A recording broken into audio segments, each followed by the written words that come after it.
मौन रहने की ताकत को समझे। वेलकम बैक टू चैनल ज्योति घर संसार मोटिवेशन में आप सभी का जोरदार स्वागत है। आप सब खुश रहें, मस्त रहें, हमेशा मुस्कुराते रहें और मौन रहें, शांत रहें। जितनी जरूरत हो उतनी ही बोले। अब आप बताओ कि आपके सामने बहुत सारे ऐसे लोग दिखते होंगे जो बहुत ज़्यादा बोलते होंगे और कुछ लोग ऐसे भी दिखते होंगे जो कम बोलते हैं। अब कोई आपके सामने ऐसा लोग हो जो बहुत ज़्यादा बोलते हो, आप जो भी कुछ बोल रहे हो उससे वो आपकी बातों को सुन ही नहीं रहे हैं और अपनी बातों को बोले जा रहे हैं, और कोई दूसरा इंसान जो आपकी बातों को सुन रहा है, समझ रहा है और फिर आपको जवाब दे रहा है। तो आप इस दोनों में किसको ज़्यादा पसंद करेंगे? अब आपके मन में तो आ ही गया होगा कि आप किसे पसंद करेंगे। आप अगर इसमें से हैं तो आप खुद भी सचेत हो जाएं। बहुत सारे लोग ऐसे होते हैं जिन्हें आप देखते होंगे कि वो अपनी बातों को बढ़ा चढ़ा कर बोलते हैं। कोई कुछ बोल रहा है उसका सुनना ही नहीं है, खुद की बातों को बोले जा रहे हैं और वो ये भी उम्मीद करते हैं कि लोग उन्हें बड़ा समझे, लोग ये भी समझे कि वो बहुत पैसे वाले हैं या वो जो भी जतलाना चाहते हैं। लेकिन इसका निष्कर्ष क्या निकलता है? कुछ भी नहीं। लोग ये सोचते कितना बोलता है, ये पक्का फेंकता होगा, लेकिन उसी में से अगर कोई इंसान चुप रहता है, शांत रहता है, तो सारा ध्यान उस इंसान की तरफ लोगों का चला जाता है। लोग ये सोचने में लगे रहते हैं ये क्यों कुछ नहीं बोल रहा है, क्या ये गरीब है, क्या इसके पास कुछ भी नहीं है। फिर लोगों के मन में जिज्ञासा होने लगती है, जरा पूछ के देखूं क्या। और पूछने पर अगर पता चलता है कि वो भी बहुत अच्छे हैं, बहुत सामर्थ्यवान हैं, तो उसकी बातों पर लोग ज़्यादा विश्वास करते हैं। बात सही है ना? अब मैं इसे कहानी के जरिए बतलाती हूँ कि मौन रहने से हमारी मृत्यु भी टल जाती है। वो कैसे? एक बौद्ध भिक्षु था, वो अपने महात्मा के ऋषि जो भी थे, उनके गुरु, उसके उनके आश्रम में रहता था। बहुत समझदारी से पेश आता था, उनकी हर बातों को वो अच्छे तरीके से सुनता था, समझता था और मानता भी था। बहुत ऐसे स्टूडेंट रहते हैं जो अपने गुरु की बातों को सुनते समझते हैं पर मानते बहुत कम है, लेकिन ये उनकी बातों को बहुत अच्छे तरीके से मानता था। उन महात्मा ने एक उसे पत्र दिया जो कहा कि दूसरे जगह जाके जो मतलब दूर होते हैं ना गुरु, उनको उन तक ये पहुंचाना है और ये पत्र उन्हीं के हाथ लगनी चाहिए। ये पत्र किसी भी कारण बस इधर उधर नहीं होनी चाहिए, खोनी नहीं चाहिए, क्योंकि इसमें बहुत सारे लोगों के जीवन का सवाल है।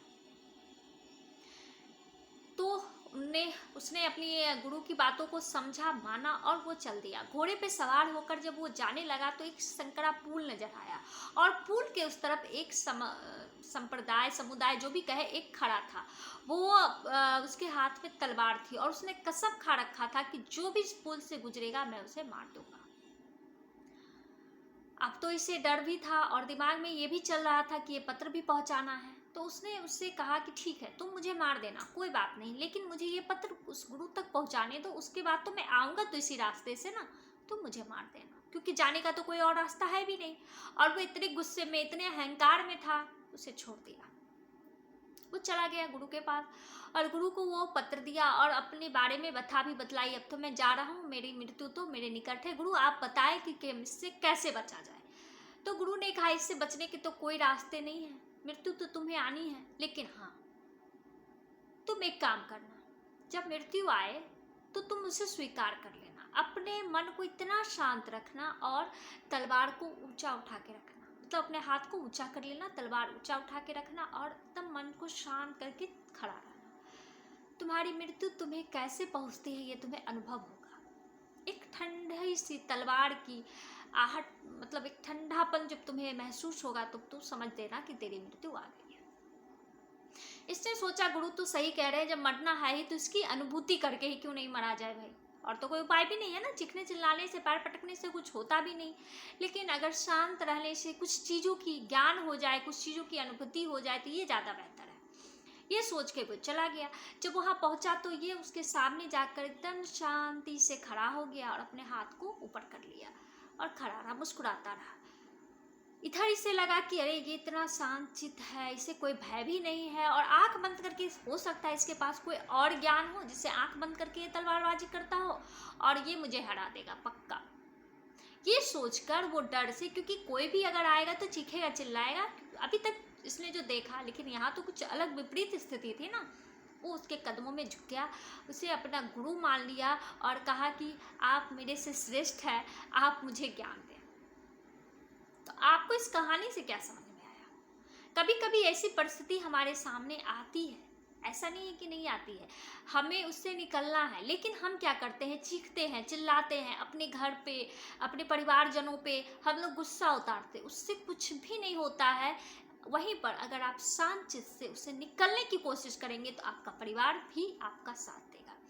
कभी कभी आप किसी बातों को लेकर इतना ज़्यादा टेंशन में रहते, गुस्से में रहते हैं कि अगर आपके घर के छोटों के पास भी उससे निकलने का रास्ता होता है तो आपके पास नहीं जाता है, डर जाता है। लेकिन अगर उसी समय आप अपने आप को मजबूत करते हैं, हाँ मुश्किलें तो आई है लेकिन इससे निकलना भी होगा, और आप उस जुनून में लगते हैं, तो आपके घर के सभी सदस्य आपके उस युद्ध में आपके साथ खड़े होते हैं। तो आपने मौन की ताकत को समझा, शांत रहने की ताकत को समझा, तो प्लीज आप इस चीजों को फॉलो जरूर करें।